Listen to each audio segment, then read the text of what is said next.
अस्सलाम वालेकुम जी, क्या हाल है जी? ठीक ठाक हैं आप? सब खैरियत से हैं?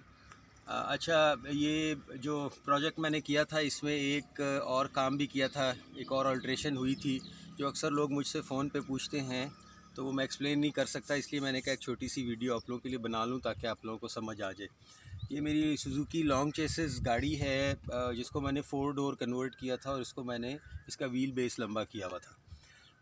ये व्हील बेस लंबा होने की वजह से इसकी जो पेट लगने की वो थी, तो वो ज़रा ज़्यादा हो गए थे चांसेस, जिसकी वजह से मैंने इसको स्प्रिंग ओवर एक्सेल किया था, यानी कि इसकी ट्यूबें मैं कमानी के नीचे ले आया था। अब मकसद ये होता है कि उसमें आपने हाइट गेन करनी होती है। हाइट गेन करने के आम लोग ये करते हैं कि कमानी को वो ऐसे बेंड दे के, उसको तड़ दे के वो हाइट गेन करते हैं। उसमें नुकसान ये होता है कि जब भी वो आप कमानी को गलत ठोकेंगे या उसको एंगल देंगे, ये आपके जो झूले हैं, शेकल्स जो हैं, ये स्ट्रेट हो जाते हैं, उसमें आपकी गाड़ी में लचक नहीं रहती। तो मैंने ये किया कि स्प्रिंग ओवर एक्सेल किया, और मेरे अगर आप को वीडियो में भी नज़र आए तो ये जो इसके कमानियाँ हैं या पट्टे हैं, ये बिल्कुल सीधे हैं। जो इसकी ओरिजिनल पोजीशन होती है बिल्कुल स्ट्रेट है, इसमें इसकी जंप बरकरार रहती है, और हाइट भी आपको तकरीबन 3.5-4 इंच की हाइट मिल जाती है। अब उसमें किस तरीके से मैंने किया वो छोटी सी वजाहत कर दूंगा, और एक एक्स्ट्रा जो बहुत इंपॉर्टेंट काम होता है जो उसके साथ बहुत करना ज़रूरी होता है, वो भी मैं आपको भी एक्सप्लेन कर दूंगा। पहले तो अगर आप करीब से इसको देखें तो ये वो ब्रैकेट है जिसके नीचे से कमानी जा रही होती है, इसको मैंने नहीं छेड़ा। इसी ब्रैकेट की तरह एक और ट्यूब में से 2 ब्रैकेट लेके उनको यहाँ उल्टा वेल्ड करके, और कमानी इसके ऊपर लेके चली जाती है, और सारा फंक्शन इसका मैकेनिज़्म उल्टा हो जाता है। यानी ये जो ऐसे रकाबें लगनी होती हैं वो ऐसे लग जाती हैं, ये वाला जो आपका ब्रैकेट जहाँ नीचे लगा होता है ये ऊपर चला जाता है। ठीक है, इसके साथ जो एक्स्ट्रा काम होता है वो ये होता है कि आपका जो शॉक एब्जॉर्बर का सिलसिला होता है उसको थोड़ा सा आपको ऑल्टर करना पड़ता है। मैं आपको एक्सप्लेन कर दूंगा।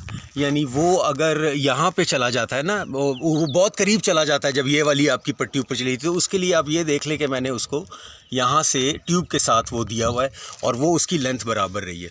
दूसरा ये कि जो आपका जंपर होता है, ये रबर पार्ट और उसके नीचे ट्यूब का फासला बहुत ज़्यादा हो जाता है, वो चाहिए होता है आपको 2.5-3 इंच का। उसके लिए मैंने ये वाले पाइप इसके ऊपर लगा के, ताकि फ़ासला हमारा तकरीबन यहाँ से यहाँ का तकरीबन वही 2.5 इंच का रह जाए, ताकि आपकी गाड़ी मतलूबा जगह पे जाके जंप ले। अच्छा, अब जो मेन चीज़ होती है ना, वो ये देखने वाली होती है कि ये जो आपको नज़र आ रहा है ना नट, यहाँ से आपका स्टीयरिंग रॉड गया होता है जो कि इस जगह पे आके लगा होता है, ये आपका स्टीयरिंग बॉक्स में लगा होता है। अब इसमें क्या हुआ कि कमानी यहाँ से गुजर रही होती है, तो ये उसके ऊपर से चला जाता है सीधा, वहाँ पे थोड़ा सा क्रॉस एंगल में चला जाता है। अब यहाँ पे क्या हुआ, चूँकि कमानी ऊपर चली गई, ये इधर से आगे, अब अगर इधर से आप स्ट्रेट इसको उधर तक लेके जाएंगे ना, तो ये इसमें साथ टकराएगा। इसका एक तरीका ये होता है कि अमूमन यूरोप में भी कुछ लोग करते हैं कि वो जेड स्टीयरिंग रॉड बनाते हैं। वो क्या करते हैं कि पहले ऐसे लाते हैं स्टीयरिंग को, उसके बाद ऐसे लेकर आते हैं, और उसके बाद ऐसे लेके जाते हैं। तो ये आपको नज़र आ रहा होगा कि वो इस कमानी के नीचे से जाता है और उस कमानी के ऊपर से वो उसको पकड़ लेता है। ठीक है, अब उससे क्या होता है कि उसमें एक चीज़ होती है जिसको ये बोलते हैं कि जब आपकी गाड़ी को जंप लगता है ना, तो बम्प स्टीयर बोलते हैं। हर जंप पे आपकी गाड़ी का स्टीयरिंग ऐसे घूमता है।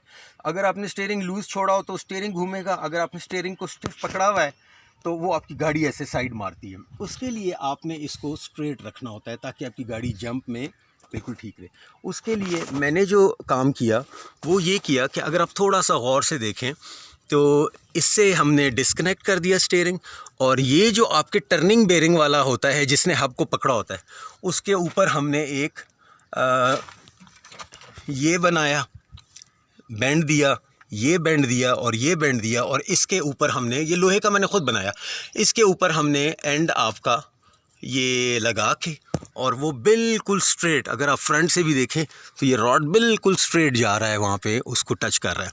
अब इसको करना क्या होता है कि चूंकि इसकी टोटल स्ट्रेंथ इन 4 काबलों से होती है, अगर आप यहाँ से गौर से देखें तो सिर्फ 4 टर्निंग बेरिंग के 4 काबलों ने इसको पकड़ा होता है, तो चांस होता है कि ये इसमें लचक आ जाए, प्ले आ जाए। उसके लिए फिर ये करते हैं कि अंदर जो इसके 2 स्टड होते हैं, ये देखें, ये वाला एक स्टड और एक पीछे वाला जो कि ब्रेक के कैलिपर्स होते हैं, उसके साथ आप एक प्लेट बना के सीधी यहाँ तक ला के, और यहाँ से आप इसको स्ट्रेंथन कर देते हैं ताकि इसमें लचक ना आए इस पीस में।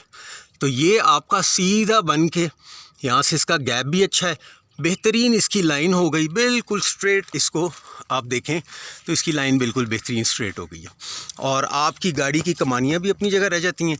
ये वाला भी आप देख लें कि बिल्कुल सिंपल है। जो आपका ये, हाँ एक और छोटा सा काम, जो आपका बैलेंसर रॉड होता है जिसको जंपर रॉड भी बोलते हैं, इसको आप उल्टा कर देते हैं, यानी कि एक्चुअल गाड़ी में ये यूं आके नीचे जाके ऐसे गया होता है, लेकिन इसकी हाइट हो जाती है तो इसको आप उल्टा कर देते हैं। तो ये आपका बिल्कुल हर चीज़ आपकी परफेक्शन में आ जाती है जी। ये आप देख लें जी। यहाँ से अगर मैं एक्सप्लेन कर सकूँ तो ये आपके जंपर की भी सपोर्ट करने के लिए, और आपके शॉक की फ़िटिंग भी आप यहाँ पे देख लें कि बिल्कुल बेहतरीन ये आपके शॉक की फ़िटिंग बन गई है। और आपकी अब डीज़ल में ये सब कुछ करने का एक और फ़ायदा ये कि अमूमन डीज़ल गाड़ियाँ जब आप डालते हैं तो आप चैम्बर देखें हिट करता है उससे, इस डिफरेंशियल से। अब यहाँ पे आप देखें कि कम से कम जो है ना 5.5-6 इंच का मैंने गैप दे दिया है चैम्बर का, उससे जितना मर्ज़ी बड़ा जंप लगे यहाँ तक नहीं जाती गाड़ी। तो इसलिए ये सारा जो है ऑल्ट्रेशन थी, मैंने कहा आपको बता दूँ। बहुत सिंपल काम है, बहुत सिंपल काम है।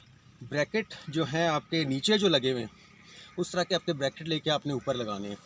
उसके सिर्फ ये होता है कि जो आपकी डिग्रियां हैं उसको आपने ख्याल रखना है, ख़ास तौर पे फ्रंट पे, कि अगर नीचे वाला ऐसे लगा हो बिल्कुल उसके पैरेलल लगना चाहिए ताकि वो आपके स्टीयरिंग की ज्योमेट्री में फ़र्क ना आए। और पीछे तो बहुत ईजी है, पीछे तो कोई स्टीयरिंग की इन्वॉल्वमेंट नहीं होती। पीछे का ब्रैकेट ये इसी के ऊपर लगा के, वो जो इनका क्या होता है लेवल मीटर रखा, ऊपर लेवल मीटर रखा और वहाँ पे वेल्ड कर दिया, उसको कंप्लीट वेल्ड करके कमानी ऊपर लगी। बिल्कुल सिंपल। ठीक है जी, उम्मीद है आप लोगों को समझ आ गई होगी। Thank you very much.